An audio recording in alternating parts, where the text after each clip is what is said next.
So it really sparked an interest, and I started studying for my real estate license.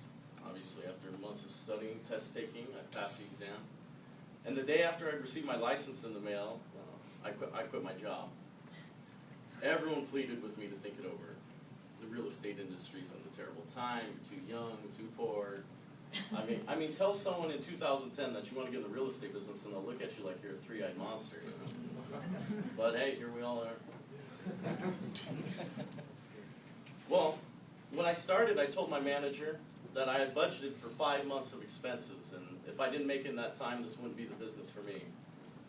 Well, I prospected consistently. I'm happy to tell you today that in my 5th month, I closed my first listing and had 9 others to be closed. I find that people ask me a lot how that can be accomplished, and you know what, I tell them the same thing that Bruce told me when I started. It's all about contacts, appointments, and contracts. And that goes back to what I was saying, real estate is simple, but it ain't easy. It would be nice to say I learned and accomplished that by myself, but that's not even close. I had a large support system from many mentors, both in and out of the office. And with real estate, naturally, some were altruistic in helping me, and others capitalistic. But my dissatisfaction with the direction of my life led me to reach out and take a risk. And that dissatisfaction was so strong that it served as the greatest motivation for me to change my situation through hard work. And as always, where there's a will, there is a way. But after I closed a few deals, the worst thing happened. I felt satisfied with the results. I'm not saying that satisfaction is entirely bad, but I firmly believe that we have to continue to outdo and outperform our own previous efforts. If we do not continually evolve, then we're just stagnant.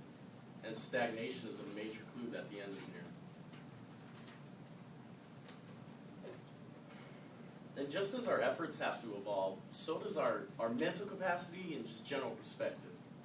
Because our perception directly influences the effectiveness of our efforts, of our actions. And that is also simple yet difficult. But to say the least, I've been learning how to bounce back in recent months. But there is a simple fact that keeps me going. And it is difficult out there. I'm not going to tell you it isn't. But the simple fact is either I learn to sell or I'll always work for someone who does. Whether in the private sector or public, someone persuaded another to make something happen. So if I don't learn and practice salesmanship and go back to be a salaried employee, then I will just simply trade hours of my life to deliver on the promises that the salesman made.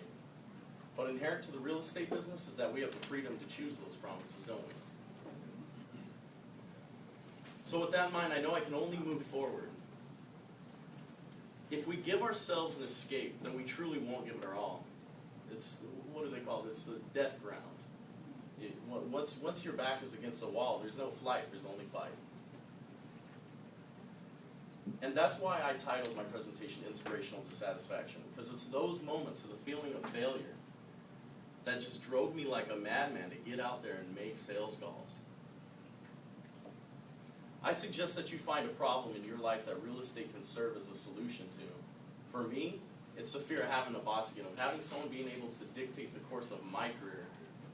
For the newer people, what are some other ones you guys can think of? What is a reason that you know that you have to stay in this business? Financial independence. Speak up. Financial independence. I'm sorry. Financial independence. Financial independence. That's a number one motivation. But what if you don't find that as quickly as you had hoped? I mean, it's an investment. You know, a key word I think is ego. If he can do it or she can do it, why can't I do it? My man. Exactly. They don't have anything that I don't have. That's my mentality. And I tell people that a lot, and it goes both ways. I don't have anything you don't have. And like I said, we all have the tools, resources, and know-how to be successful. Well, now you must ask yourself, does my dissatisfaction outweigh the importance I place on my fear? There are many people I run into that think they're the only ones who are scared of rejection. I'm sure a couple examples from the office come to mind. But fact is everyone feels a level of anxiety when prospecting. But that anxiety signals the importance of the activity. Why? Because we don't consider unimportant events stressful. Stress is an excellent indicator of just the significance that we attach to an event. So I want to share with you how I quiet those 1,000 screaming voices in my head as I get closer and closer to the door. Does anybody own a Mini Cooper, a blue one? Parked in- Dion, where is he? Nice. You're parked in the gas